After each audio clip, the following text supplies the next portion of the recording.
Check. We're in the building, man. Episode 24. 24, man. We're here, deck 1, deck 2. And we've got a very, very, very special guest. I'm talking like your mum knows him. Yeah? Your big sister definitely knows him. And a lot of kids were made to him. A lot of youths. Them man, they're supposed to be godfather to enough youths. We got the one and only Frisky DJ in the building, man. Give me a round of applause. What's going on, Frisky? Yeah, thanks for having me, man. Nah, it's all good, man. It's all good. Like, as I said, enough people grew up listening to Frisky. Yeah, let's get a little bit of rundown, man. What were you saying to me? How long, you're certified radio champion? Well, you know what? I was actually thinking about it today. December is going to be the start of 23 years since I started this radio thing, man. 23 years. 23. 1998, I started December. Wow, madness. You know, when you say that, yeah, I left school in 98. That makes me feel old, you know. 99, I left school. That makes me feel old. I left school the same year. Yeah. But you've been on it since school days. Yeah, well, I just before I left school, it was when I said I wanted to be a DJ, because that's when I just started to listen to pirate radio, like the garage era. Yeah. Like I used to listen to jungle and that. That's when that was my first taste of music. I didn't listen to music before that. Like my mum used to listen to music in the house, it was bare Asian music she was playing. You know what I'm saying? So that wasn't I never really listened to that. You know what I mean? So jungle, when I first clocked on about pirate radio, it was jungle that I was listening to. Man. Do you know what I mean? So obviously I wasn't old enough to go to the thing. I used to buy tape packs and stuff. But I didn't want to be a DJ at that time. It's only the garage era when I started to listen to pirate radio hard. It's like, I said, you know what? I want to do this. But you know what? It wasn't even, and I'll be honest, it wasn't even for the music. It was because I wanted to get girls and be famous on the radio. And the reason, like, wait, I used to listen to someone called Randy C. Okay. And he used to be on a station. He was on Shine FM and Deja at the time. Bro, this guy was bare live on the radio. I said, and like he used to do live callings, like bare girls phoning up, flirting, and I said, listen, I want some of this. You get me? So one time, I must have rang his show, and he let me give my number out on the radio. I gave out my number on the radio. As soon as I hanged up, I had girls from all ends ringing off my phone. You know, I was like, wow, yeah, mad like that. Yeah. So I said, listen, one day I need to get on this radio thing. So that's why originally I wanted to get on radio. It was just, you know what I mean, the girl thing really. You know what I mean? So shouts to Randy C. Yeah. Is he back still? You know what? I still chat to him. Oh, is he? He's about. He's not really DJing as much. He's on a digital station at the moment. Okay. You know what I mean? No, pick him up. He was definitely my inspiration. But like, if it wasn't for him, I don't think I'd even want to do it. You know what I mean?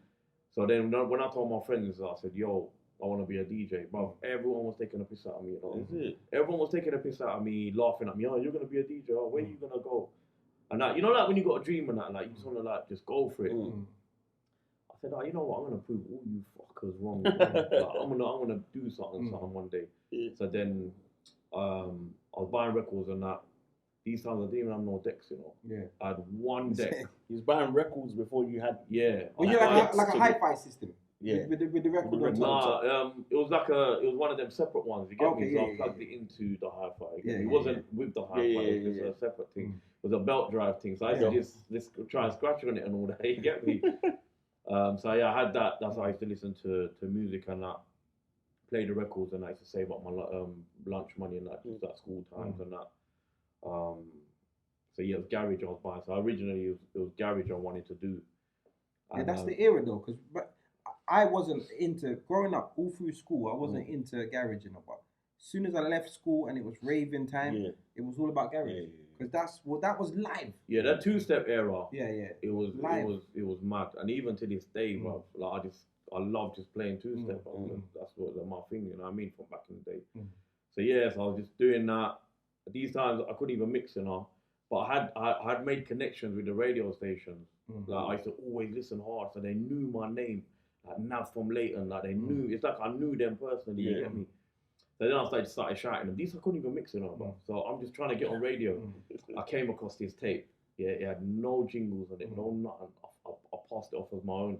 I linked up man from the thing. I said, yo. Was a demo? Yeah. I said, 30. And this is why we do this podcast, bro. Like, we need these stories. People have to understand. So you say, so hold on. What? You got a found the tape. Yeah.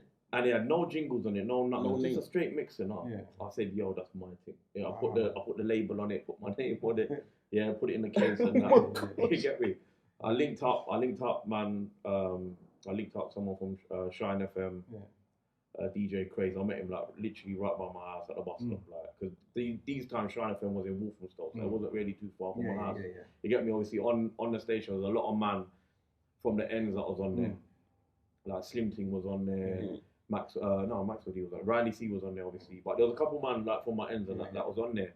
So when I used to see these people about, I used to get gassed and I was like, They people don't understand that they were like our celebrities. That's the celebrities. They were celebrities to us. I remember going to a rave, blood, standing up and watching. You know what? It was the DJ. I think it was Brocky and Deck because I grew up listening to them in school, and then went to a show and they were there, and I just stood up and watched like a proper fanboy, just watching. But that's the maddest thing. Yeah. Like when I went to my first rave, I won tickets on Shine FM. These times I'm 16, you know. I won a ticket. The rave was at EQ. We Water the Road. It was a Shine FM thing. Bro, when I see Randy C on the decks here, bro, man was just gassed. I said, yo, that's the brother that I listen to. You know what I mean? I didn't even know how I got in. I didn't even think I was going to get in. Yeah. But as soon as the man said I was going to guest list, you get me, that I got in. You know, that was the power back in the day. Like, if you want to guest list, you're certain. Yeah, so I got in. That was my first rave. And these times, I'm not even meant to be at a rave. I told my mum I was staying at my friend's house. You get me? These times I went, you know what I mean? Like, it was a madness stuff. Like, it's been so mad at the beginning. You get me? So obviously, I gave the tape. I couldn't get on Shine FM, and then I managed to get on another station. This station was in Kentish Town. So I got the show now Thursday night. With the same tape. Yeah. So I got the show now. Sorry, let me just understand this though. So you've given this tape here, but you yourself can't mix it. Yeah, I haven't got no decks. These times I can't mix. I had the records, I had the tunes. I was buying tunes every week. I was going to record with your Wolf, so buying tunes. So man's really about to wing it. You're gonna wing it. Yeah. So now this is where it gets interesting. So I got the show now. Thursday night, 12 to 2. Man gave me the show, you know. I said, yo, what am I gonna do now? You officially skanked yourself onto radio. Yeah. And now you're here. You're thinking, because I can't mix for nothing. I've never tried. You know them ones. I said, what am I gonna do now? So anyway, I can't even remember who it was, but there was another DJ from Man's Ends. He was called Ricky P at the time, but he does his house thing now. It's called Music Man. Okay. Yeah. So someone linked us up together. So I said, he could mix. You get me? So I said, bro, you know what we're gonna do, yeah? He said, you play, yeah? Cause I don't really want to play. I'll just host in it. You know them ones there. So I kind of got out of it like that. So anyway, we got the show now. These times, man never really had money like that. So man's bumping the train now from Later Midland Station, getting off at Gospel Oak, walking down to the studio in Kentish Town. So these times, I'm thinking, listen, this studio is gonna be a mad thing, bro. Yeah, because in your head, yeah, I just want people to know, yeah, when you think of radio, so everyone listening, if you've never been to a radio studio, pirate, but you think it's like glitz, glamour, you think it's, you know what, if you watch certain things on TV, like, you think there's a mixing board and loads of lights, real decks, you think everything. That was the image that I had in my head. I'm thinking, yo, it's gonna be a mad thing, bruv. Man told me to meet man outside some block. I'm waiting there now. Man said, all right, cool, come and got me now. Bob, and we're walking into a state, like we're walking across a back. I'm like, where we going, bro? Where's this studio, bro? Anyway, we got into the yard now. Man's gone downstairs in the house, into the kitchen. The radio station. Bob, all that's there is 2 decks, a mixer, a radio, because that's what that was the monitor back in the day. And then there was a tape deck, I think it was, for the adverts. Yeah. These times on the side, there's bare dirty laundry and that, you get me? Plates. Dirty plates in the sink and that. But anyway. I fucked with you. Sorry to cut you, I was on a station, bro. And it was in someone's bedroom, and I did the breakfast show, and they were sleeping. I swear on my kids, bro. They were sleeping, and man had to do the show, and I felt compelled. I used to talk quiet. Yeah, so yeah, blood. Should I tell you about a quick story about as you brought up the sleeping thing now? I'll never forget this, bro. One day now, when I was on Taste FM, Taste FM, which was in Deptford, yeah. We got Smokey still, like, and I must have been there late one night. I was just chilling because I was waiting for the first train to get back to East, didn't it? So anyway, I was started to put a mini disc in, and I just started. The mic lead was long these times. There, you get me. So I just laid down on the set. You get me at the mic. I was just talking here and there. You get me. Bob, man, fell asleep. Bob, mic on. Yeah, man, snoring down the place, bro. The next day, bro, everyone was like to me, "Yo, what happened to you?" Bro, I didn't know how many people heard man snoring, bro. Yeah. Oh, that's mad. Yeah, but he brought up the sleeping thing. That's funny. That's funny. That's funny.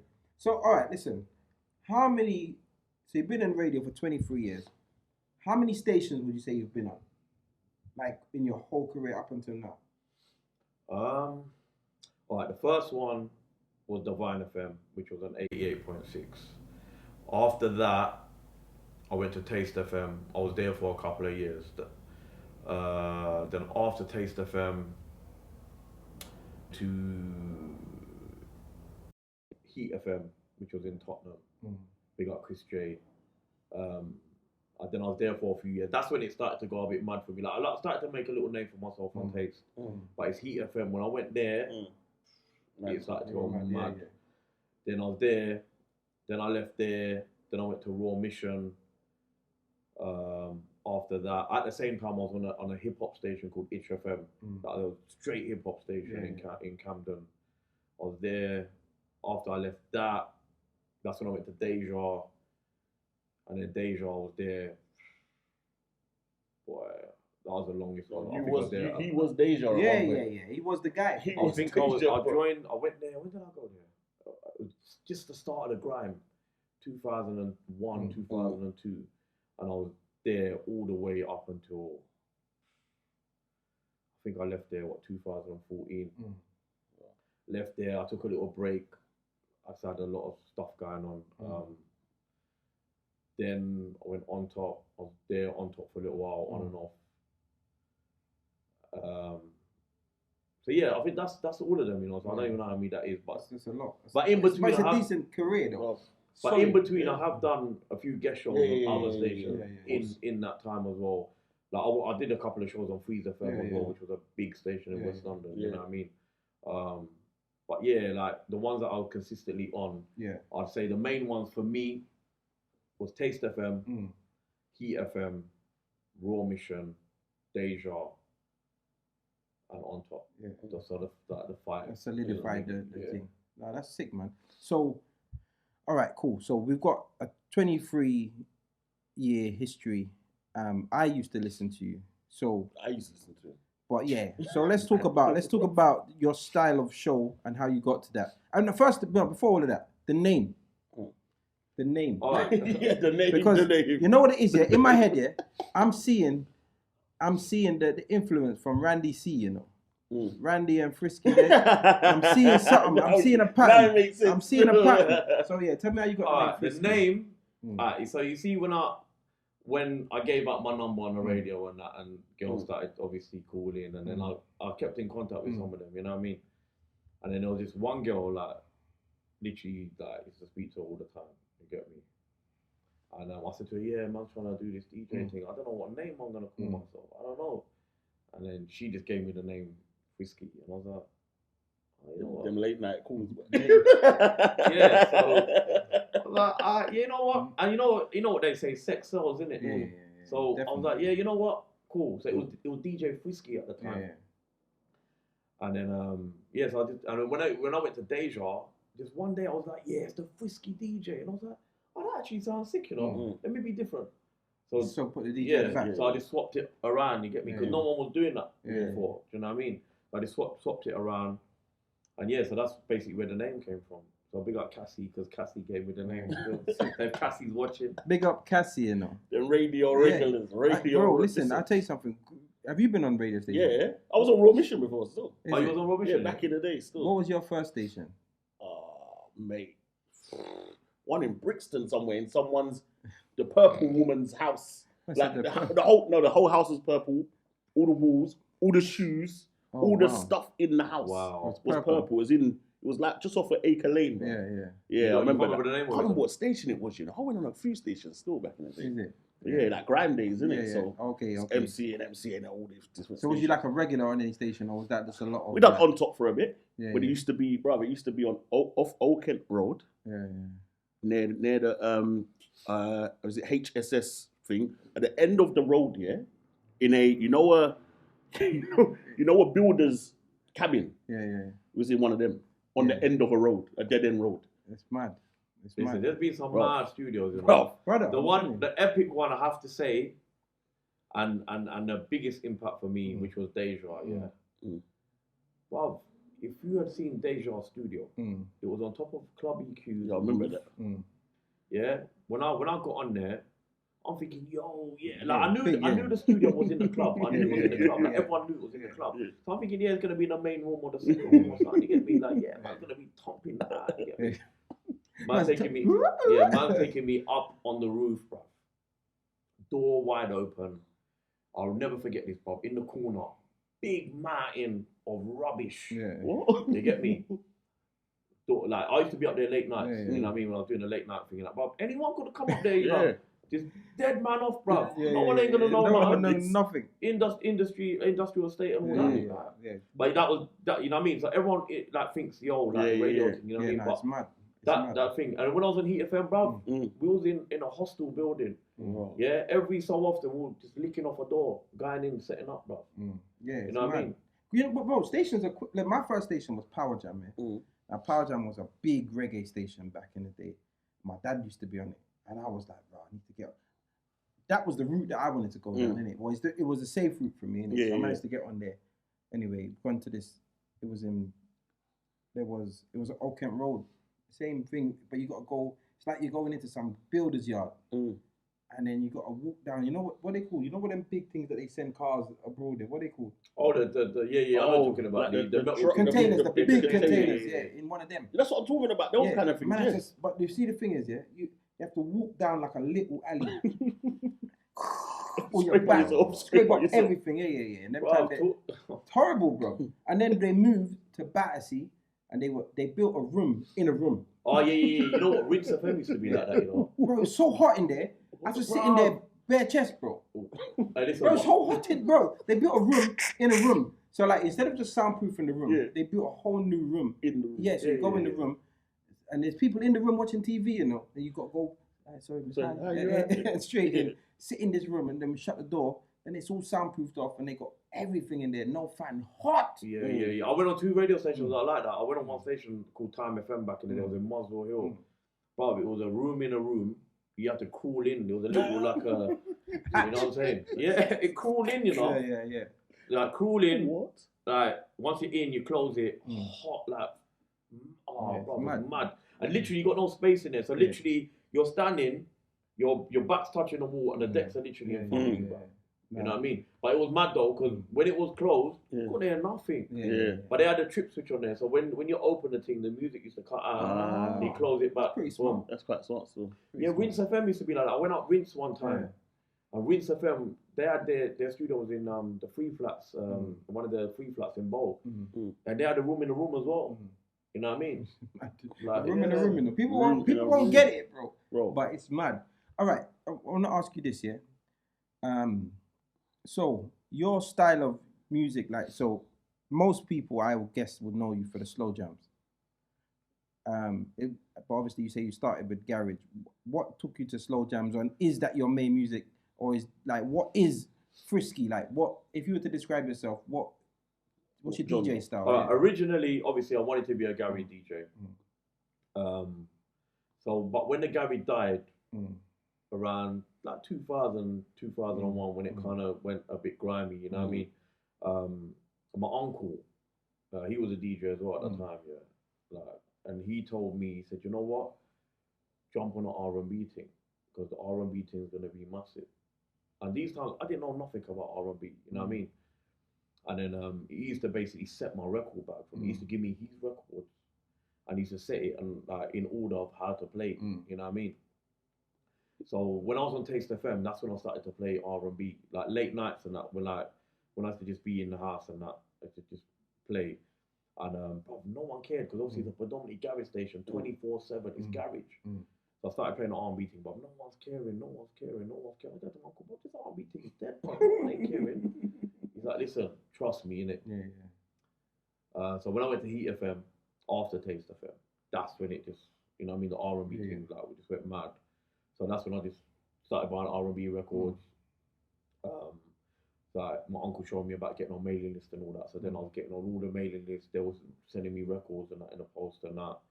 So yeah, it was an R&B thing. Like that's like after the garage, it was an R&B thing. It's only when I got to Deja now. Was it? No, it wasn't even Deja. No, yeah, it was Deja, because when I was on War Mission, I was playing R&B as well. When I went to Deja now, I couldn't get on there for time. I was trying to get on there for time, but I couldn't get on there. And then I started listening to the owner on the radio. He used to do drive time, Sting. I done my old school formula. Like, I just started to listen all the time, so they get to know you kind of thing. You know what I mean? I thought, oh, this guy's cool. He's not Ofcom or DTI or whatever. You know what I mean? Random. Who's this random guy on it? So I started listening, and then he used to use his number on the radio, and I just rang him up one time, and I was like, sorry to ring you, but listen, it's Nav from Leighton. Like, I'm a DJ. I want to get on the station. And he's like, oh, I've got no shows at the moment. I said, he goes, oh, I've got a show, but you ain't going to want to do it. I said, what's the show? He said, Sunday morning, 6 to 8. I said, listen, I'll take that. I just wanted to get my foot in the door. Do you know what I'm saying? I didn't care what time. I knew if I got my foot in the door, then I can move about. Work ethic. Well, that's work people ethic. don't understand that. That's how you got to do it. There's sometimes. a thing called graveyard shift, and graveyard shift it spans from like 2.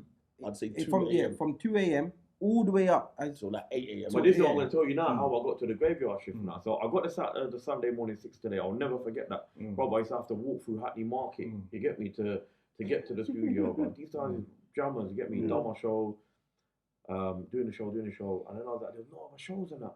But in the night now, after 12 o'clock now, no, 2 o'clock, bro, it used to be, because these times, like, obviously Sting owns telepathy, you get me? So he used to just record the adverts on the telepathy to any, because he had shitloads of telepathy tape backs and that. So he used to just use them to record the adverts onto. So after the advert, just bare drum and bass jungle, you get me? Just running. Like, just running on loop on the cassette. Every night it's like this, you know. And I said to him, I phoned him up and I said, no one's on the radio from 2 o'clock in the morning, you know.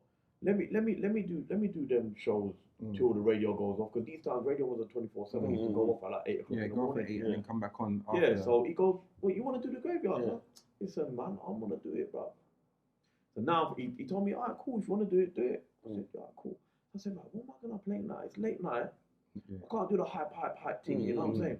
What can I do? And I was like, do you know what? Let me try this slow jam thing.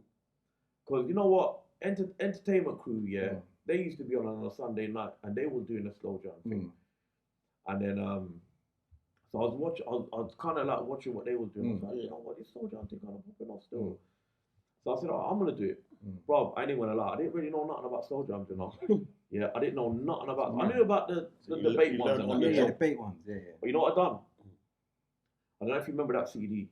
Seduction Central, there was the 4 CDs. Seduction Central, the bootleg, it was a bootleg thing, but it was, listen, those 4 CDs, I was using every night. Every night. So did you do every single night? Alright, so I was doing Sunday night, Monday night, Tuesday night, Wednesday night, Thursday night. Friday night I was DJing and stuff. Saturday night I was DJing and stuff. So I couldn't really do those, you get me? So I was using that CD, and then how I patterned it up now, because I didn't know about slow jam. So I used to say to people, all right, you know what, if you've got any requests for me, let me know. So when people are sending me, so when they're sending me now, bro, these time I'm going LimeWire, downloading. Getting the virus. Getting the virus. LimeWire, the virus. The virus. Bill Clinton. Yeah, so So I built up my playlist from that. So when people's messaging me, I'll be like, oh, sorry, I haven't got that one on today. I'll have it tomorrow. I'll go home in the morning. I'll download it. So you get me? So that's how I built up my because or when you do the request show, you get all the obscure slow jams. The back, because we all know the big ones. But there's the obscure ones when the track 17 on the album, the ones that actually bang. But the girls like it. Girls the girls love that because it talks to them. You know what I'm saying, in some way or whatever. You get me? So so that's how I build up my slow jam collection by help of the listeners. You know what I mean? So then I started doing the thing about girls, this thing, and I was like, nah, this is a mad thing. The slow jam thing is popping off. So I used to just roll through the night. Bro, it was so mad. Like, people was ringing me in a day, like, saying, oh, you gotta be on the radio tonight, So then what I did, obviously I was using my own number on the radio. Yeah, I had a Matrix phone them times. Remember Matrix? The Matrix. Banana phone. No, the other one, the Matrix. Yeah, you push the button, it's I had the banana was the other one. But you see the reason why I had that, because that was the only Nokia phone that could store two mad things. No. The messages, it could store mad messages. You know the other Nokia used to get full. Only 10 messages. You say full in it. So what I started to do now is, so obviously I had the texts and that, and then what I started to do was, the regular listeners and I started to store their names and numbers in my phone. So a name and an area. So these times, obviously, no one ain't got credit like that. You know what I'm saying? Like one ring. One ring thing. So I started storing their numbers. So when one rang me, like, I was like, yo, big up so-and-so from so-and-so. I had it, so I built it up. No one was doing that then. It was me that started storing the numbers first. I know people can say, yeah, it was me, whatever. Real talk. No, well, I was on radio, and we used to big up 4, 5, 6. People, so people were doing the name, but because I was on so much, I was trying to come differently. Do you know what I mean? So it was just all of that. You know what I mean? So just regular listeners, and that. It just started to get mad, and then that's how the breakfast thing come about. Because I was only meant to play till 7, 8 in the morning till the radio was going off. For those who don't know, they used to lock off the radio because obviously DTI was hot them times. Lock off the radio 8 o'clock and then on 4 o'clock for drive time or something like that. Yeah, because if you was on 10 o'clock, they let your aerials gone. And DTI basically is like the radio police. Yes, and they're coming for your aerial. Yeah. And each time they take your aerial, equipment, everything, it's a bag of peas. You know what I'm saying? So it was like give and take. We'll come off, but you allow us. It didn't always work like that. No, because sometimes they're coming after you. Yeah, they're coming after me, or they come and clap you sometime at night. But it's give and take. You know what I mean? So for those who don't know. But so go on, Kevin. So then I just started doing the night thing. No one was doing it. Like nobody was on the radio in the night time. Yeah, graveyard shift was a shift that everyone avoided. Yeah. No one wanted to. Because you kind of feel like the little man getting off with the graveyard. But bro, man had that popping off like I was on prime time. Because you got to look at it like this, yeah. If you like, obviously radio was mad hype back in the day. Like if you couldn't sleep, don't listen to radio. There's no Spotify. But TV used to go off. Remember, the TV used to. The screen would go. See the little girl. Yeah, the little girl with the thing. That's it. So there's no. You know what I'm saying? There's no Spotify. There's no. You know what I mean? Nothing like that. You get me? No YouTube. Like, people had their Walkmans and all that. And you know another thing that saved me as well is when what phone? The Nokia brand the radio phone out. The radio phone. Yes. Remember that still. The radio phone. That came. No, when it's Sony. No, it was Nokia. No, Nokia, the little one. The one that had it was like a red and white. And it's a small phone. And it had 8310 or 8210. It's one of them numbers there. 8210. It was a radio phone. Listen, that came out at the perfect time. Yeah, so it's the radio phone, you know what I mean, that kind of helped, man, because people was using it in their bed listening, you know what I mean, in the morning on their way to school listening. So that phone, if that phone didn't come out, I don't think man will probably be where I am today. You know what I'm saying? Like that phone helped a lot. It's mad, you know, when you start piecing together the puzzle, to where it's come from. Yeah. All right, now I need to ask you this: where's your background from? Where's your background? I'm Pakistani. You're Pakistani. Yeah. Have you ever been given a fight based on your ethnicity? Because I do know that when I heard you on the radio, I used to like, if I was out late and you're flicking through your stations or whatever, just listen, not for too long, just when I'm driving or whatever. But I do know enough people used to chat about Frisky. Late nights with Frisky, enough, yeah, Frisky. But then I heard, rah, Frisky's Indian. Yeah. What? No. Yeah. Yes, blood, because you don't sound Indian, or we didn't expect it, like the typical stereotype. So tell me, like, talk on that. How's that been? All right. So obviously, like, where I'm on the radio a lot, everyone thinking, who's this guy? Man's doing these mad late night shows on the radio, sounding full of energy. You know what I mean? No one knew who man was. You know what I'm saying?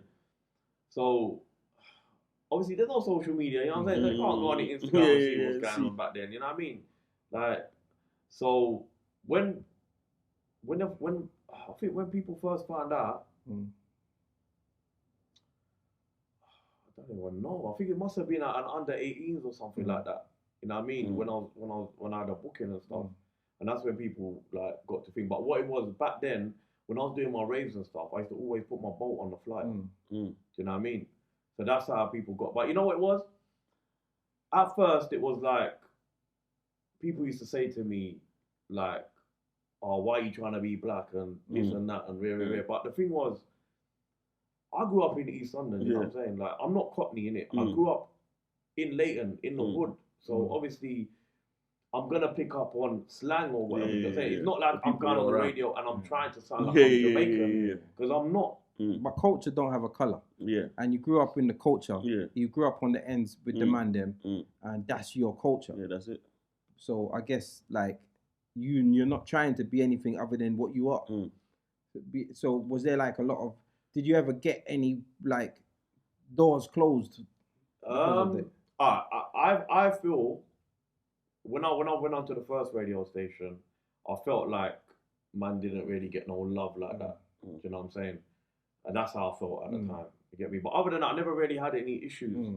I used to get not a lot, but a few messages of racial business. Do you get what I'm saying? Like that used to come through on the phone and stuff. Yeah. You get me? But it's them girls that you pard, man. No, not even. You know what it was? The girls have always shown me love. Yeah. It's the man them for some reason. Hating. Yeah, don't get me wrong. There's a lot of guys that show man mad love and that. You get me? Like I bump into a lot of guys to this day that I've just first time they see me. Do you get what I'm saying? But for some reason, the guys have never really. Do you get what I'm saying? Like it's always been the girls that show man love. Yeah. Do you know what I mean? But no, I don't think I've had any issues in regards to because of me being Asian. That, you know what I mean? That would bother you, basically. No. Just the only thing I had was, I've had a few texts over the years of, you know what I mean? But no, not really. No one really said So would you say that, like, because obviously you've done radio, you've been like a radio presenter, DJ for numbers of years. Would you say that do you think it's an important thing to do as a DJ? Or is that like just something that you find that's important for yourself? I think it is definitely important because you don't know who's listening. Okay. Do you know what I'm saying? Firstly, so you could be doing your thing and on the back of that, get bookings and stuff. Yeah. Do you know what I'm saying? Or when you're doing your parties and stuff, you can promote. Yeah. Do you know what I mean? Yeah. But I don't know, for me, it's never really been about the bookings or all of that kind of stuff. I don't know, with me, I think it's a bit more different. I think for me, it's been more of a community kind of vibe, like, because it's like I've always been there. People, it's like when you've grown up to something, do you know what I mean? It's like your childhood, you know what I'm saying? So like you watch it and whatever. So with me, I think it's more of a thing of, you know what, people, I don't know, maybe look at me as an older brother or an uncle, or, do you know what I'm saying? Like that kind of thing for me, it's more of a community kind of vibe. Like it's never really been for me about the booking thing, do you know what I'm saying? Yeah. I think it's more been about I enjoy doing it for the people kind of thing, do you know what I'm saying? Because I don't get paid from pirate radio. Yeah. I've never made not 1p. You know, people don't, you know, a lot of people don't know that. Like they think that when they, like the whole glitz and glam, like we're saying with the room, and you go in there and you're like, raw. Let me break it down here. a very high percentage of radio DJs, pirate radio Yeah. DJs, actually pay Yeah. to be on. They pay their People don't subs. even know that. They pay their subs. Now, obviously, the privilege, the best privilege you'll get, like, is not paying Don't subs. pay subs, yeah. That's you being paid. Yeah. That is like that's Yeah. the top level. Of Them man, they radio. don't have to pay subs. Them like them man. Yeah. So getting a top show, which is like peak drive time or like a solid Evening 8 to time, 10. yeah. That's you being rated, or not having to pay subs. That's your top level. Or you the owner and your boy. Yeah. Or you get the show that you want. Yeah. You know when you come in and you say, listen, Yeah. And then if they move a man for you, then you're the guy. You're a guy. But payments, it's not going to happen. So 23 years of radio, not 1p. Let me ask you a question then. How the Ross did you survive? Because you worked all night on the radio for free. You couldn't have just got up and went to work. All right. No. But this is the thing. My life has been radio. Yeah. Like literally from when I started the night thing. You know what I mean? I kind of started the night thing when I was on Heat FM actually, because I would just stay at the studio, you know what I mean, in the flat and that. But literally it was up all night, sleeping in the day. Literally, that's all I used to do. Literally, that's all I was doing. The only way that I was making money Couple bookings. was bookings, and when I started to do my raves. Yeah. Okay. Do you know what I mean? Yeah. That's when I started to make the money. So you kind of invested all of that time that you spent on radio, not earning. You built up your database, as you said, your fan base, and become trusted. So Frisky now is trusted. You see Frisky putting on a party. Who? Frisky, like that's my guy on the radio. You've never met him, nothing but. Yeah, but that's the thing. Like, you see, back then when I did my first rave, I did my first rave like my own over 18s when I was on Deja. And I did my birthday party in Earl's Wine Bar. Yeah. These times like Foundation Crew were using Earl's Wine Bar. You get me? I didn't know about it. I just like said to I don't know if it was Chopper or whatever. I said, yo, like get me a date in there. How much you take? Because it's $5, but you got to put your own sound in there. I was like, cool. So these times I don't know nothing about promoting, you know, nothing. I've never done flying in my life. Like I didn't know nothing. So anyway, I done the thing now, and literally, all I did was plug that on my show. Sold off, you get me, on the back. I said, wow, like, I ain't done no one flying, you know. Oh, you didn't even do no flying? No, I did a little bit. I used to go sound on a Sunday and go and do that. But these times, I ain't gonna lie, like, man was a bit shy, you know them ones, like, so I wasn't really, I was just there standing there giving out the flyers, you know what I mean? I wasn't saying anything. You like weren't certain saying people, Frisky's birthday. Yeah, so get that a couple there. people used to clock man and say, oh, you're my man from the radio. Like, I never used to, like, thingy. I just done a couple flyer in there, whatever, but it wasn't. That's not proper flyering. You know what I'm saying? I know you got to go in, go in hand, posters, everything. Everywhere. No, but you see, a good flyer man is everywhere. Four events in one night. And he got prime spot. Come out the rave. It's him. You see first. Boom, boom, boom. Loud. Everyone gets it, and then he's off. Quick, flying to the next place. He knows where the hot spot is. There's an art to flyering. Yeah, definitely. Some people have that on lock. But and I was doing it myself. Do you know what I mean? I was doing the sound thing. I was going Cold when he had his comedy thing in London and that. Yeah. You get me? Like, so I didn't really know much. You get me? So I just soldiering it out, jumping on trains, going here, this, that, the other. You get me?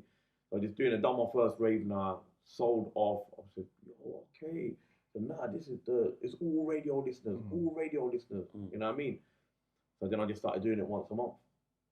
I just built it up like that, and that was my way of making money, you know what I mean? And then doing bookings here and there. Bookings just started to go mad as well. Deja times the booking just started to go nuts as well.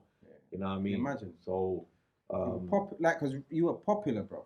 So like it only makes sense for that. It translates from the radio to the clubs. Yeah, so and that was the thing as well. It's like, you know, like back then, no one really cared about the DJ. The MCs used to get the love. I get what you mean. You know what I mean? Like the DJ was the one in the background. Because that was like a grime kind of time. Yeah, it was the MCs used to get the love. And but you know what? It was mad opposite for me. Even to this day, bro, I'll go somewhere, and people just get so happy to see, man. Like to this day, and I'm like the first thing they say to me is, "Oh, I grew up listening to you." Even 2 weeks ago, I went to Moonlight's Club, and my brother come to the DJ box. And I'm thinking, well, why did brother come to that? You know what I mean? Like, he goes, oh, Frisky, innit? I said, yeah. He goes, I just want to say thank you, man. I said, what for? Start naming his kids. No, he goes to me, he was listening to me in jail. And he goes, I helped him with his whole sentence. Sick. Like, he used to listen to man every night, and I kept him going. You get me? And I was like, no, like, you know what, mad love, man. I appreciate respect for coming up to me, you know what I mean? And I had the same thing as well. When I went to another place now, this brother came up to me, and he goes, bruv, 4 years straight, he goes, I was listening to you on the radio. You kept me going in jail. Sick. You know what I mean? So that's what I'm saying. You don't know who's listening and who's who right affected. for help you. Do you get what I'm saying? So the radio has a big part to play with the man in jail. Yeah, fully. Yeah, so bang your doors. Yeah, but so you know what I'm saying. So for me, even to this day, when people tell me these things, that's why to me, radio is important. Radio is important to me anyway. Do you get what I'm saying? But even more so when people tell me these kind of things. Yeah. Even one of my friends I went to school with, she told me she had her baby listening to me, bro. She was in labour listening to me, bro. That's mad. That's no, it's sick. It's sick. It's such a. The thing is, you sometimes you don't know who you're connected, and when you hear the stories, it's overwhelming. Because you on the radio, I see nowadays all these numbers. We've got numbers in it. You know what your YouTube video is doing. You know what your Instagram's doing. You know your insights. That shit didn't exist. You could gauge it by the amount of times your phone rings, and you could gauge it, but you never truly knew. You go to different areas, and someone like, oh my days, are you? Oh wow. He said, and they start naming stuff. But when you said this, and that time, and they tell you how long they've been listening, brother, it's an instant reward. But these are the things that just keeps man going to this day, bro. You get me? When the people show the mad love and that, I'm like, you know what? It makes me feel good. You know what? Because if we go back now and everyone was laughing at me, my boys and that, how you gonna be a DJ? Where you gonna go? But when people tell me these things, that's what makes man feel good. You know what? I helped someone. You know what I mean? Makes it by me doing my thing or being where I am. You know what I'm saying? So, and I still get it to this day, bro. If I'm in the right place, and that age group is in the place, standard people are gonna come up to me. And I don't think to myself, I'm just a pirate radio DJ. You know what I'm saying? Man's never been on legal radio and all of these kind of. I've been obviously guest shows and that, but I'm not. You know what I mean? I do pirate radio, and everyone's always like from the legal side. I've looked down on us. So talk on that. So do you feel like was it a conscious choice to not try and get into legal radio, or was it an aspiration to get into legal radio? And have you had any offers like for? All right. For legal So, radio? Firstly, like I said, with the looking down on man, there's only been a few people that's shown man mad love that's been on like legal radio over the years. Like Master Steps, he showed man mad love when he was on Trust FM. Always, Westwood. Funny enough, I never knew Westwood, you know. Like, he had Kano on his show, and he was talking about pirate radio. And Kano mentioned Deja. And then Westwood turned around and said, oh, who's that cat that I like listening to on there? He's got a birthday party every week. And then Kano's on Frisky. My man, big man up. Differently. I didn't know him, you know. These are Westwood. Did you know Kano as well? Did you know Kano? Yeah. Kano, obviously I knew Kano from Deja. You know what I'm saying? Okay. I thought that was like a double big up. You know, like, no, so like, obviously, he said on that. Bro, I was sleeping this time. This was on a Friday night. You get me? I was just getting up and I was going to get ready to go to our booking. Reggie Styles has rang my phone. He said, bruv, Westwood just picked you up on Radio 1. I said, what? Why is Westwood picking you up on Radio 1? I don't know Westwood. He said, bruv, he's picking you up. So anyway, the next day I said, let me go on the playback thing now. I played what's going on. I played it. And I said, wow, Westwood show, man. I mean, man was looking up to Westwood, you know what I'm saying? So I must have. He's got his ear to the streets, Bro, for years. Bro, I met him and he's saying, bro, he'd start telling me about that's me. That's the same kind of thing he's done with me. Listen, Westwood pays attention to what's going on here, bro. That's essential. He's probably one of the only guys, you know what I mean? That he doesn't have to. No. He doesn't have to, but you know what? This is why he's still relevant today. Bro, you see him in yardie race, bro. Bro, middle of the yardie race, bro. And he'll be flying, bro. Yeah. Getting a mailing list and everything. Yeah, solo, bro. He knows what he's in there. He knows what he's doing. He's playing the game very well. Yeah, sick. Yeah, so then I was like, bro, I need to reach out to this guy and say thank you, bro. You know what I mean? Because, you know what I mean? It's a big thing for me, bro. I said, how am I going to think, man, get hold of this guy, bro? I don't know him like that. Bro, I just made up the email address. So, okay, so you skanked yourself, contact with Westwood, and you've got his number now. Yeah, so I rang him up, and I'll never forget this. Man. I rang his number, bro. some posh Donny answered the phone, you know. And I was like, oh, Westwood. And then some posh voice, you know. Like, who's that? I said, Frisky. That's when the Westwood voice came, bro. It was in. I said, hello. Hello. I said, Cheerio. oh, what up, dog? Yeah. That's exactly how it went, you know. Yeah. He answered the phone, some different voice, you know. And then that's when the Westwood thingy came, you know what I'm saying? But yeah, man, like Westwood just show man love. Trevor Nelson's always show man love. He's always booked me for his parties and that, you get me? Yeah, that's like when he does the stuff in ministry. Yeah. So those three people, hopefully I haven't forgotten anyone, but those three people, like man used to look up to them people, you know what I mean? They've always shown man mad love, and other than that, everyone else is just kind of look down on man like, oh, you know what I mean? The pirate radio guy, really. I do think that pirate radio is big in the streets, but the industry don't rate it. Yeah. But you know what? It's kind of a breeding ground, though. No, in theory, it's supposed to be. I feel like it's supposed to be the step. The breeding ground, yeah. It's supposed to be the natural progression. Yeah, I know what you're saying. But I feel like I can't think of many. You get a lot, but the thing is, we get bad habits on pirate radio that legal stations don't use. So you can't be on legal stations and be like, yo, we'll be back after the pause for the calls. Or, you know, keep it locked, keep it tuned. Shouts to those locked in. Like, all of that language, they don't like it over. I hear you, but you know what the thing is though, bro? What I find is it keeps it more personal with the listeners. You know what I'm saying? Your consumer is that consumer. You know what I mean? So even when I'm on the radio, like I won't just say, oh, big up so and so locked on. Man will give them the big up. You know what I'm saying? Big up so and so locked on. Thank you for your message. Have a great day today. Hope you know what I mean. Like, you know what I mean? Them ones there, but man showed that kind of love. Not even, oh yeah, big up, blah blah blah blah blah. Oh yeah, big up, blah. You know what I mean? Man get personal. You know what I'm saying? Man showed a different kind of love. Do you know what I mean? Because I look at it like this: if someone takes their time to send me a message, I appreciate that, and I'm gonna show you the love back as well. You know what I'm saying? Like, because you're taking time to message me, so I want you to feel special. You're making me feel special because you listen to me. I want you to feel special as well for me. You know what I'm saying? So that's the difference, and I think that's why people more enjoy listening to pirate radio than they do legal.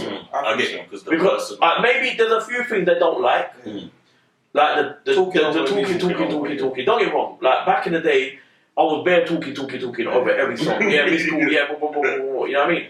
But as you get older, start to feel you want to get more, you know what I mean? So you get, even though you're not in a legal field, you still want to be as professional as possible. Yeah, so now I'll play 3 songs before I talk. You know what I mean? I won't interrupt the music. You know what I mean? And I'll talk over a loop of an instrumental and these kind of things. I know what, like there's certain thing, you know what I mean, going a bit professional with, you know what I'm saying? But other than that, I still like to keep it raw. Because people enjoy that. Yeah. You know what I mean? I agree. All right. And the next thing, some people will say Frisky is known for Concert King. Now, I don't know how this concert thing goes. All I know is there was a stage. If you were an R&B artist in the 90s, or the early 2000s, you know Frisky, and when you're in London, it's got something to do with Frisky, whether he's on it, whether he's DJing there, whether it's his. I don't know the ins and outs. Can you talk on that? Alright, so the reason I jumped to this concert thing, is my whole career, I wanted to be a little bit different. Do you know what I mean? Not do what everybody else is doing. Do you know what I mean? So, hence all the things that I have done. Do you know what I mean? The late night shows, no one was doing it. The breakfast shows, no one was doing it. The only stations that had breakfast shows running at the time was the more older stations. Do you get what I'm saying? Like the Vibes, the Lightning, the Supreme. Do you get what I'm saying? The older, you know what I mean? Those kind of stations. The more younger generation stations didn't have no breakfast shows. Shouts to Mix Up, man. Sorry. Power Jam Breakfast, man. And Vibes, Courtney Melody, and I think, who was it? 2 Friday Eggs. Who was it? Courtney Melody. Was it Roberto Island, rest in peace. I don't know who it was. But yeah, 2 Friday Eggs, I remember that. So obviously I done that. No one was doing it on the younger station. You know what I mean? So I wanted to do that. Then obviously I brought in other things into my show, like Yes or No Game, and sending people out there on missions and that. You know what I mean? And man used to send them on a mission, bro. Yeah, I remember that. I'm not gonna lie, I stole that from you, you know. I stole that idea. No, I'm gonna be honest here. I stole that because I used to be on. Sorry to cut you, bro, but I used to be on when I was on Power Jam.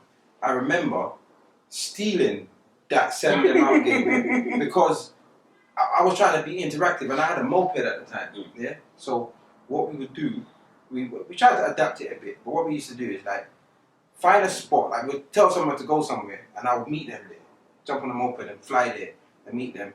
We only done it a few times because like at one stage we realised we don't have the power. We don't have the power. I remember trying to get someone to go Red Records and speak to someone, nothing. And then, but I did get someone to come and meet me from Acre Lane by Supertone Records and meet me. They're supposed to come and meet me. They got to give me an egg and they had to give me an egg and a sock. Yeah, give me an egg and a sock. I'll come back to the studio with the egg and a sock and they'll win something. And it happened one time, but yes, that's the kind of idea that we stole from you. Yeah, so obviously I tried to incorporate, I tried to be different to what everyone was doing. Do you know what I mean? You love it though, yeah? We're cool, yeah? Bro, it's all love. You know what really used to annoy me back in the day? I ain't gonna lie, bro. Like, there was this one DJ on one station in North London, yeah, bro. This guy, like, I couldn't listen to any other station because I'm on the radio myself, innit? But people were telling me, bro, this guy is copying my whole show, bro. My whole team, you know, like everything. But anyway, it is what it is. You know what I mean? But sometimes, you know, flattery. Yeah. Like what do they say? Imitation is the best form of flattery. Yeah. You know what? All I know is I'm thankful that I'm still here today, doing what I'm doing. A lot of people I've seen are not here today. Do you know what I mean? So yeah, so obviously I've tried to be different in everything I do with my radio show, with everything that I'm doing. And it got to a stage of, you know what, I got tired of the bookings, you know. Cause sometimes you're on and a man wants to come on before you, ruins that, everything, you know what I mean? And I can't be bothered with that. Or, you know what I mean, then you go and man don't want to pay you the proper money and I can't be bothered with all that headache. So it got to a stage of, I said, you know what, I don't even want to do parties and raves anymore, man. Like, what can I do now? And then I done one concert and I'll never forget this. This was the Free J's concert. Joe, Jagged Edge, and John B. What year was this? Do you remember? Joe, Jagged Edge, just to put it and into John context. B. Was it in Kentish Town? Nah, it was in Hammersmith. Hammersmith Apollo. That's what I mean. Hammersmith Apollo. I was there. All right, so I was there. So John B. come on first. I bought a ticket, man. Okay. Yeah, me and my girl at the time, we was there, sitting upstairs. I remember John B. and then Joe closed the show. But Jagged Edge, I think they didn't all come. Yeah, only three of them. One of them can't travel. Yeah, I remember. Yeah, man. Yeah, one of them can't travel. Right. So I was going to the show. My friend was promoting the show, and I rang him just by chance. You know, I was taking a girl there, so I didn't want to look stupid. Like, you know what I'm saying? So I was phoned. Oh, this wasn't your show. No. Okay. So I was going there because my friend was promoting it. Okay. So I rang him and I was like, yo, you left my tickets at the box office. Obviously, I'm taking a girl there, so I don't want to, you know what I'm saying? Properly. And he's like, where are you? I'm like, I've just left my house. I'm about to get on the train. He's like, listen, quickly get in a cab, bring your stuff. I need you to come and DJ. I was like, okay. This time then I go, what time the doors open? He said, I think he said 6:30, but this is 5 o'clock. I'm like, how am I going to, this is rush hour time. How am I getting to Hammersmith quick, fast like that? You need me. I said, by the time I get home, it's going to be 5:30. By the time, you know what I mean? Like, it's going to get back. Work out, yeah. So I said, anyway, I need to rush home now. I had to phone the girl and I was like, listen, I need to go on DJ. I'm going to, listen, just get one of your friends to go with you. I need tickets for your box office, but I can't take you. Anyway, I rush now. He's like, get in a cab. I'll pay for the cab. Order the cab now. Traffic on the way. Anyway, rush down there. I played for the first half an hour. It was this all right. Now, what saved me was Joel came out late. Man, I'd rush in to tell me to go on. I never had no microphone, you know. So I said, all right. What am I gonna do now? What am I gonna do now? I've got 5,000 people there, you know. 5,500 people there, you know. I said, all right, cool. I know what I'm gonna do. I played R. Kelly Bump and Grind. Whole place went mad. I said, okay. I just hit them with the slow jams. You know what I mean? On the sing-along vibe. Because you got to remember, They're singing. people are there to sing. They're not there to rave. Don't get me wrong, they have a little rave and that, you know what I'm saying? But they're there to sing. It's not the sole purpose. Yeah, so they're there to sing. Got no mic, I'm busting up the place, you know, 5,500 people, you know. How am I going to let people know this is me? So I know I'm going to let them know it's me. I play my jingle. Frisky DJ. Frisky DJ. Frisky DJ. As soon as I done that, my phone went mad. From people, because slow jam connoisseurs are in the party. Yeah. And the slow jam connoisseurs are hearing this guy and there's Frisky and they're like, oh shit. So yeah, my phone went mad. Listen, bro, you know how mad it was? On Ticketmaster, forget the artist getting reviews. I'm getting reviews, bro. Sick. My name is on the Ticketmaster reviews. In the reviews, DJ Frisky mashed up the place, rare. Bro, after now, anyway, I done my thing now, and I'm leaving now. You get me? I went to my Was friend. Was it a freebie? Like a favor? No. My friend said he was gonna pay me still. He paid me still. Yeah. So anyway, I left now, and as he's walking me, because he's gonna get me a cab back home now. As he's walking me through the crowd, bro, I'm getting stopped left, right, and centre from people. Oh, you was the DJ in it, bro. Like obviously I'm with him now. Like, you know what I mean? Getting a bit dirty now. You know what I mean? So anyway, so after I done that now, he phoned me up one time and he goes, you know what? I'm gonna do a big show, you know. I said, yeah. He goes, I'm gonna do a big show in Wembley Arena, you know. I said, okay.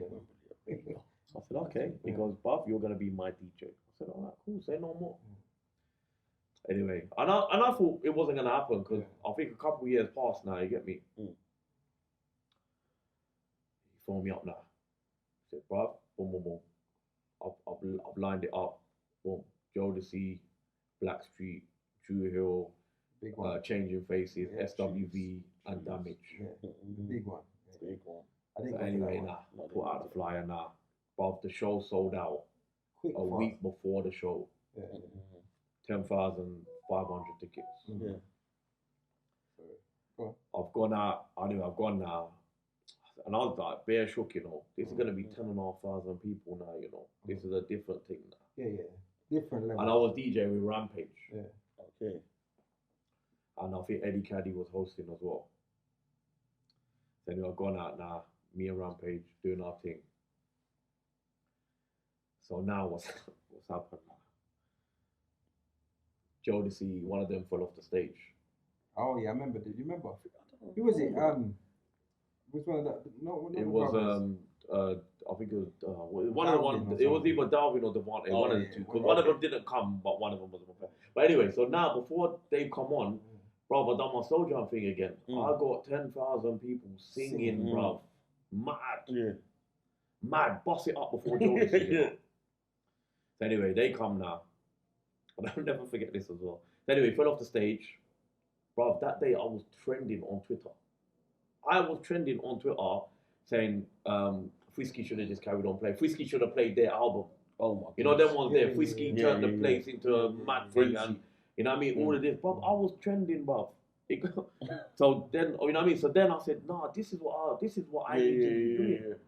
So from that show, getting the mad vibes and that to the Wembley, and then it just continued on from there. Okay. So then other people started to holler at me. Okay. They want me to think. Then I started holding at other people saying, look, I want to come and think. And you know what? It's never been a money thing, you know, because a lot of them that I've DJed for other people, I don't get paid, bro. But you it's like, not, but you like, it's not a money thing, bro. I look at it like this, yeah. So they're not your concerts? No. I've done, of course, some of them are mine. Oh, you say not all of them? Not all of them. Okay, because you know what? I swear, they give you credit for everything. No. The ones that I've done, my first show that I did that was mine, I done Drew Hill and Nivea in Coco. That was mine. Then after that, I done the Queens of R&B, which was Faith Evans, Selena Johnson, T.J. Moses. Okay. That was mine. Then I done Donnell Jones and Kelly Price. That was mine. You know what I mean? And then I done the Locks. That was mine. Sick. You get me? Then I done another one, Silk, Cut Close, Savant, like a couple of them. So yes, some of them is mine. But I do believe that most people, including myself, I just big up Frisky for all of them.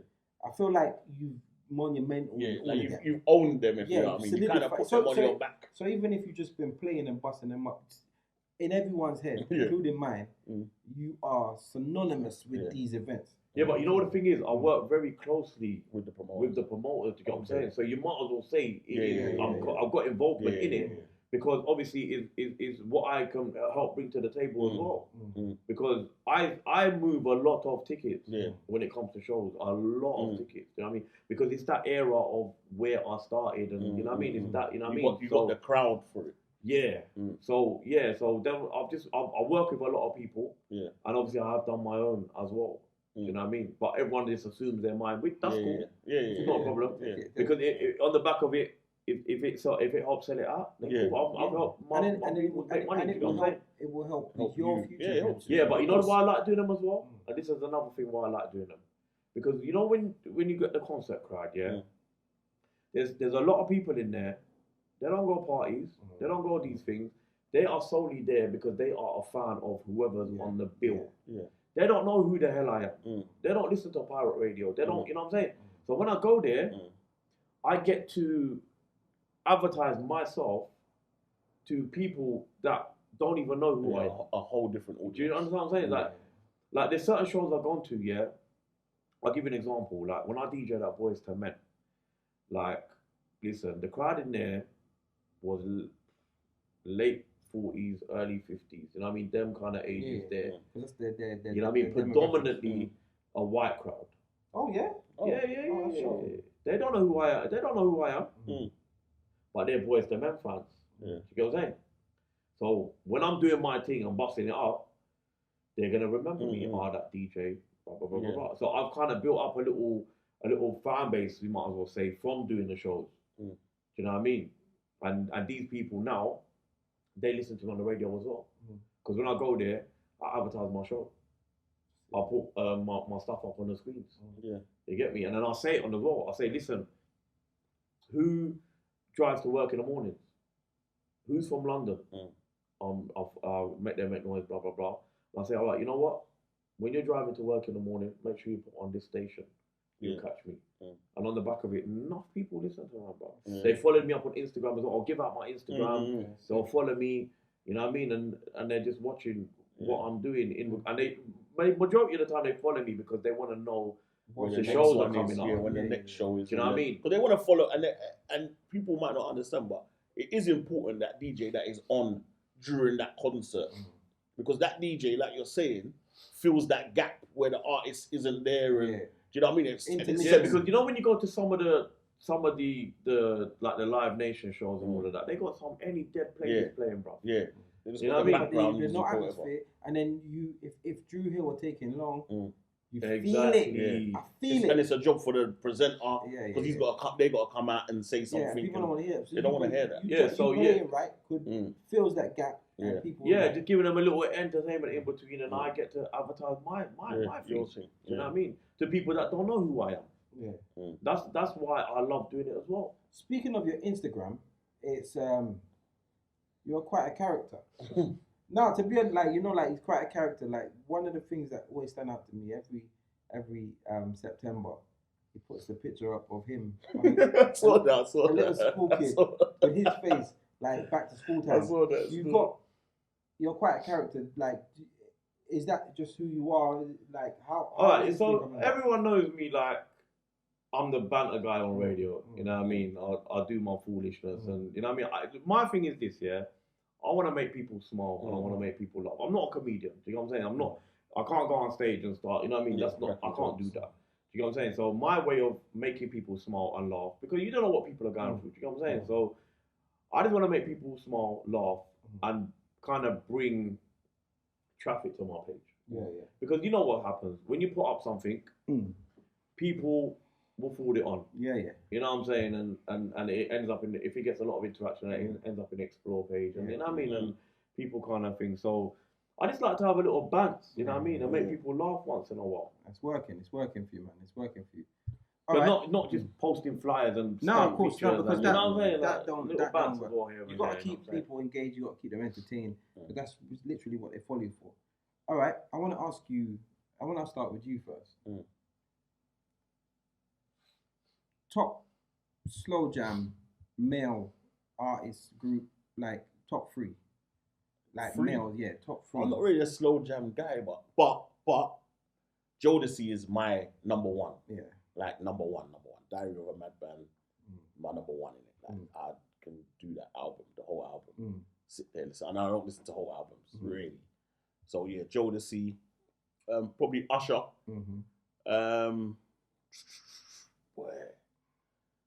Maybe modern, I might go with like a up to date kind of like a Chris Brown.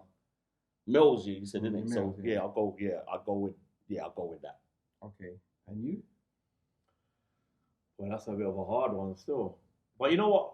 I'm gonna go with the people that I've been playing their music for years and who are my friends today.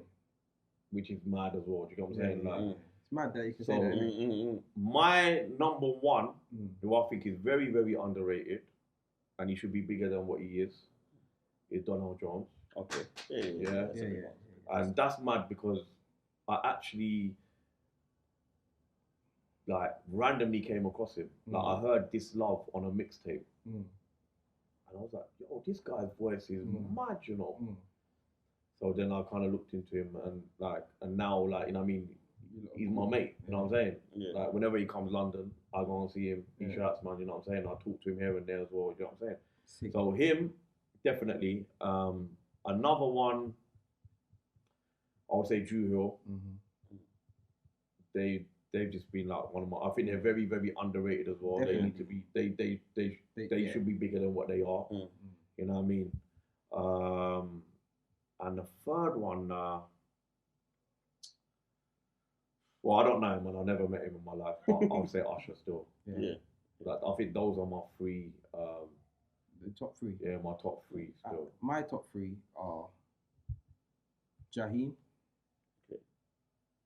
Donald Jones, and it's close between Usher and Drew Hill, just because they like played a very monumental part of my upbringing, my life at a certain time. But I think I would edge more towards Usher. Okay. Now the reason I asked that, is because obviously there's a whole another section. There's women. There's so many different. But the reason I asked that is because I feel like no one ain't making slow jams no more, and if they are, they're not doing it proper. You know what? I reckon the only person that's actually still making good slow jams right now is Tank. Yeah. Okay. He's stuff, man. It still works. See, again, Tank to me, again, he's very underrated. He's so underrated that I haven't even tapped into it. Yeah. Yeah, like, you know what? And he's so sick. His voice is mad. You know what I mean? And he's just not as big as he should be as well. Do you know what I mean? So being a man that's your kind of world, is there any new slow jams? Is there any new artists that are doing stuff like complete? Because I remember that guy. What's his Jacquees? Called himself the king of R&B. But he was 1 second like remixes. Like I don't know what he was doing, but like, is there anyone like that or anyone that's just like, you know what, that's the future? You know what? I've never really rated Jacquees. You know, I like 1-2 tunes of his. I don't think he's the king of R&B. Do you know what I mean? So I wouldn't really say him. I think if you're taking it to like the newish kind of era. For me, I play more songs from August Alsina. Okay. I think he's sick. Yeah. You know what I mean? Then Trey Songz is sick as well, but he hasn't really done a lot recently. Yeah, I agree.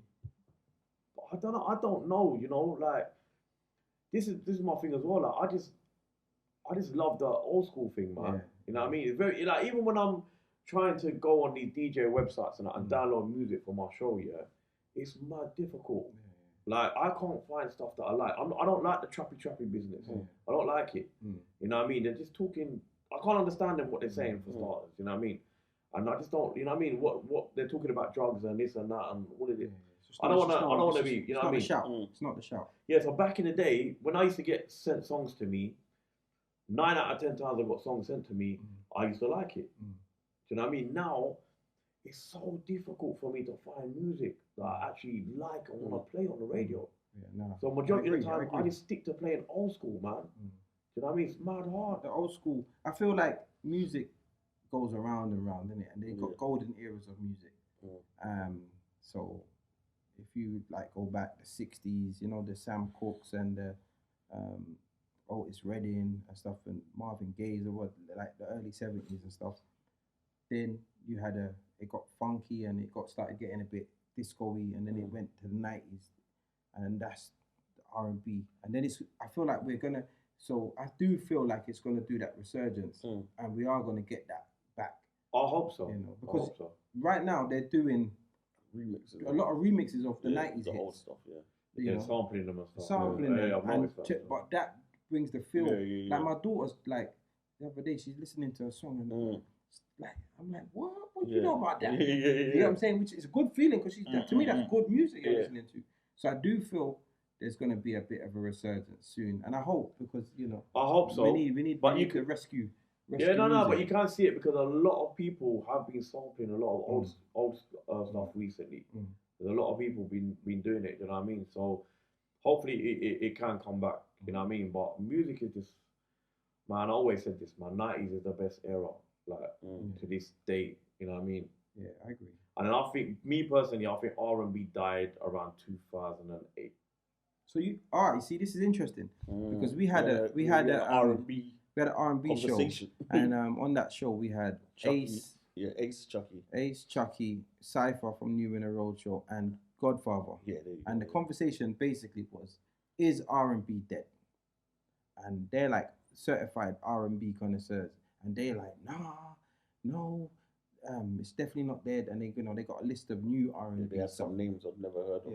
Yeah, because that's the thing. There's a lot of names. But this is the thing, though. Yeah. You see, if you listen to a lot of the new R&B, a lot of it's got that little trappy vibe. Yeah, I know what you mean. Do you get what I'm saying? So, I don't think that's R&B because it's stroke. You know what I mean? The trappy thing. Yeah. The R&B, like I'll probably say right now, LMA, her stuff like sounds R&B. You know what I'm saying?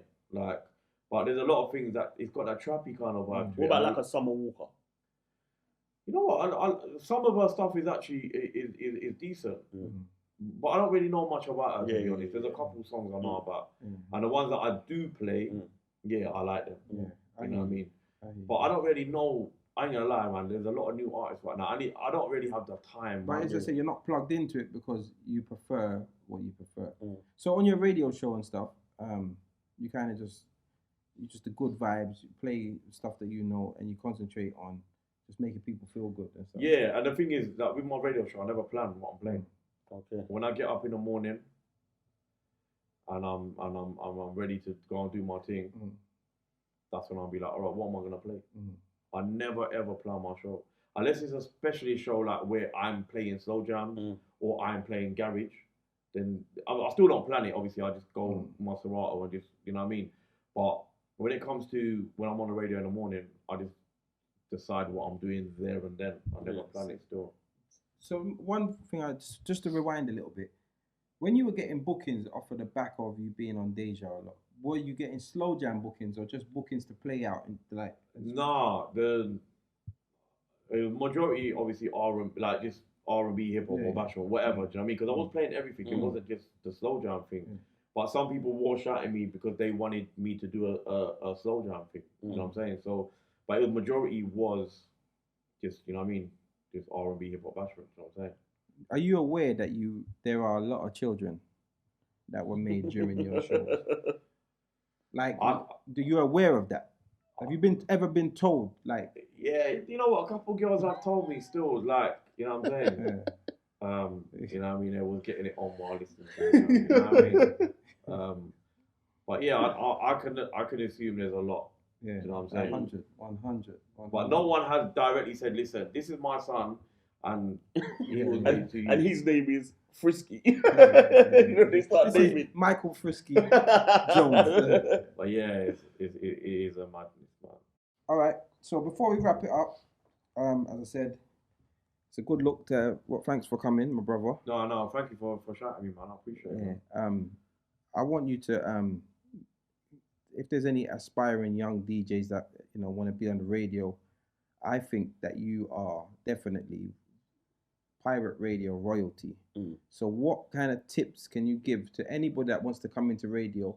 Because as I said, a lot of young people have this misconception that radio don't mean anything. Yeah. So what kind of tips can you give someone who has that little passion? Do you know why? They don't really think radio? They don't care about radio because of the social media thing. Do you know what I'm saying? Like their YouTube and you know what I mean, all of this kind of stuff. So they're thinking radio. You know what I mean? Like radio was our generation. You know what I'm saying? Like radio for the youngers now, for them it's YouTube and SoundCloud and Mixcloud and all of these kind of things. You know what I'm saying? They're not listening like that.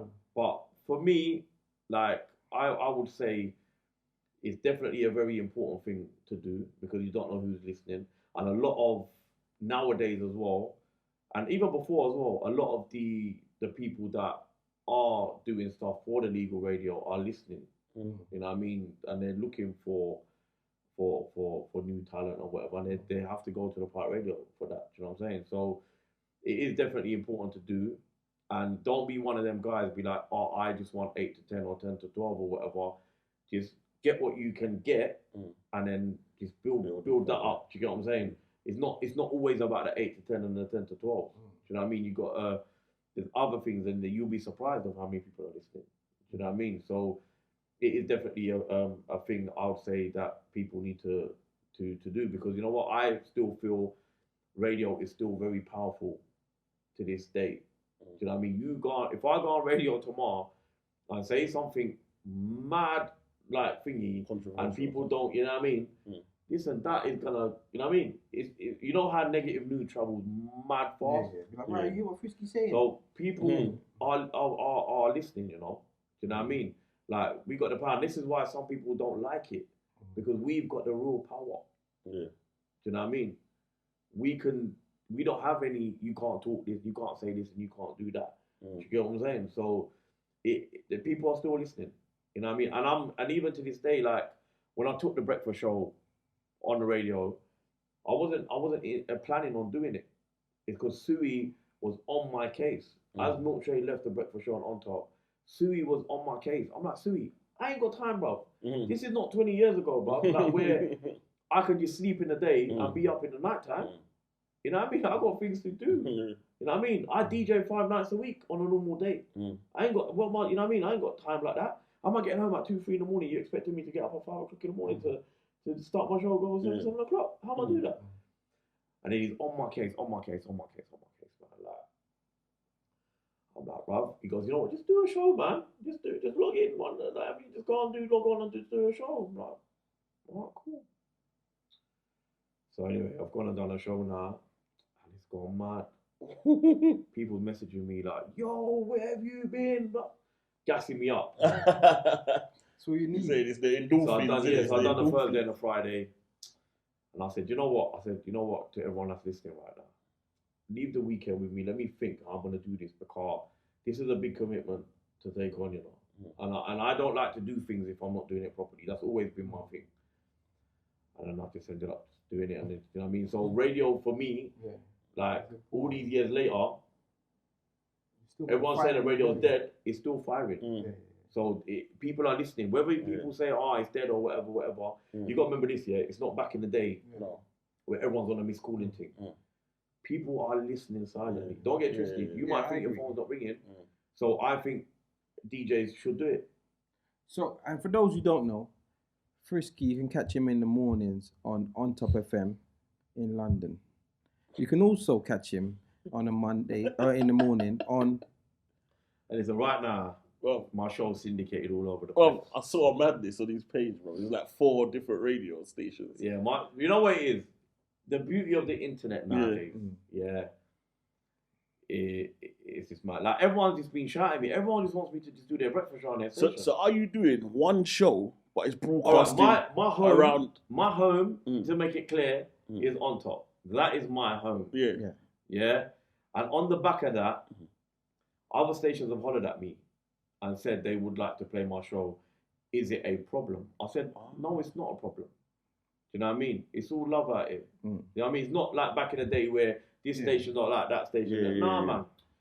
it's all love. You know what I mean? And I know a lot of the owners. You know what I mean? They got love for man and all that, and they know that I do my thing on the radio. Do you know what I mean? So they're happy to have me on their station. Do you know what I mean? So it's just gone like everyone just wants to play my show right now. So your show, yeah. So you're doing a show, technically on top, but it's broadcasting on the other station. So during your show, do you shout out the one station or all the stations or no station? No names. Okay. No, but I have heard you say, pick up those in Leeds right now. Yeah. Oh yeah. And I'm driving thinking, what? Yeah, because I think I've heard it as well. Stretch And to I'm like, Leeds? what? Yeah. So basically, like another thing, I wanted to do something different. No one's done this before. No one's been on so many FM stations at the same time, and that's the beauty of the internet now. Yeah. Do you know what I mean? So, and everyone's just been shouting at me, bro. You know what I mean? Like everyone's shouting at me. So, boy, give it another few months. You might hear me on every single station in the morning. So you might add more. You might just add them in. Yeah, I'm always, you know what it is? I'm always trying to make links to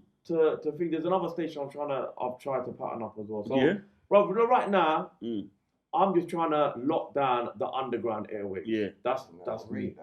You know what I mean? I want everyone, you can't go past me. You're scanning your thing. That's a sick grind. It's going to stop everywhere. Do you know what I'm saying? So, yeah, man, it's right now the coverage that I'm getting, man. How can I be in London and I'm broadcasting in Leeds, which is what 4-hour drive away or more, and I'm in Birmingham, 2-hour drive away, 2.5 hours away. You know what I'm saying? So what are all the stations? Just so the people they might want to, I don't know, the Birmingham crew might want to lock in, and the Leeds crew might want to lock in. So I'm saying, what are the stations? So all right. So in Birmingham, I'm on Hot 92. Okay, that's the biggest station.